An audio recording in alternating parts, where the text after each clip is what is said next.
जैसे एक बहुत इंपॉर्टेंट चीज है, पढ़ाई कितनी जरूरी है। पढ़ाई बहुत ज्यादा जरूरी है। इसको ना बेटा सिर्फ ये मत समझो कि भाई ये किताब में लिखा है इसलिए, इसको अपने जीवन से भी देखो।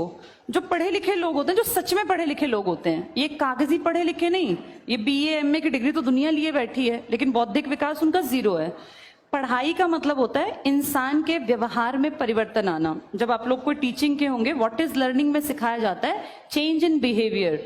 Change in behaviour is known as learning, यानी सीखने का मतलब है व्यवहार बदला, किसी चीज के प्रति हमारा रवैया बदला। अब आपने कुछ भी चीज सीखी, उस चीज को हमने बचपन से पेरेंट्स से सीखा, और पेरेंट्स से सीखने को ही संस्कार कहते हैं। लेकिन जब हम बाहर जाते हैं, वर्ल्ड में हम नई नई चीजें देखते हैं, जानते हैं, समझते हैं, तो देखा बच्चे का अपना भी एक तर्क शक्ति डेवलप होती है। वो घर आके, तुम लोगों ने भी किया होगा, बहुत सारी चीजों पे क्वेश्चन मार्क कर देते हैं हम। क्वेश्चन मार्क वो जात पात पे हो सकता है। जैसे मुझे ध्यान है, जब मैं जॉब में आई, मेरी एज 20 के अराउंड थी, तो हमारे टीचर्स का ग्रुप था, सभी लोग यंग थे। तो उसमें एक दो लड़कियां जो थी वो शेड्यूल्ड कास्ट थी, कोई पंजाबी थी, कोई इस तरह से अलग अलग उसमें। तो हम एक ही टिफिन में, तब बिल्कुल यंग एज होती है तो आप लोगों को बहुत ज्यादा सोचते भी नहीं है और दिमाग ऐसे चलता भी नहीं था। तो हम एक टिफिन में, उस जमाने में ना मिड डे मील नया नया स्टार्ट हुआ था, मतलब कुछ ही साल हुए थे। 1995 में आपके देश में मिड डे मील आया था। मिड डे मील पता है? हाँ, ये कई बार पेपर में आ जाता है। मिड डे मील कब लॉन्च हुआ था? 1995 में, 95 में। और उस टाइम में आपके पीएम हुआ करते थे पीवी नरसिम्हा राव। उस टाइम में मिड डे मील जो स्टार्टिंग में ना पैक्ड फूड आता था, बिस्किट का पैकेट आ गया, ये पॉपकॉर्न के पैकेट्स आ गए, ऐसे नहीं ब्रांड वाले नहीं, पॉलिथीन में पैक टाइप के। फिर धीरे धीरे कहा गया भाई नहीं, खाना जो है ना स्कूल के आसपास ही कोई एनजीओ बनाए या स्कूल में ही बनाया जाए।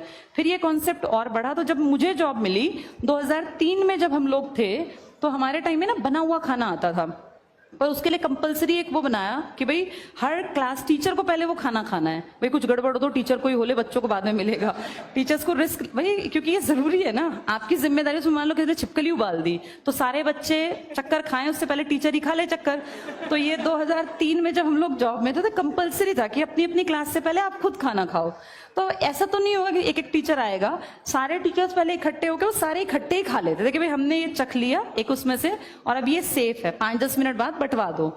तो जब हम लोग खाना खाते थे तो उसमें हम सभी एक ही टिफिन में खा लेते थे। तो जैसे मेरी मदर को मैंने ये बात बताई, तो अब मेरी मदर सोचो पुराने जमाने की, भाई 65 प्लस उनकी एज, तो कहती थी कैसे कैसे के साथ खाना खाती है, ये है वो। तो मैंने कहा क्या फर्क पड़ता है, उनके भी 2 हाथ है, हमारे भी 2 हाथ हैं।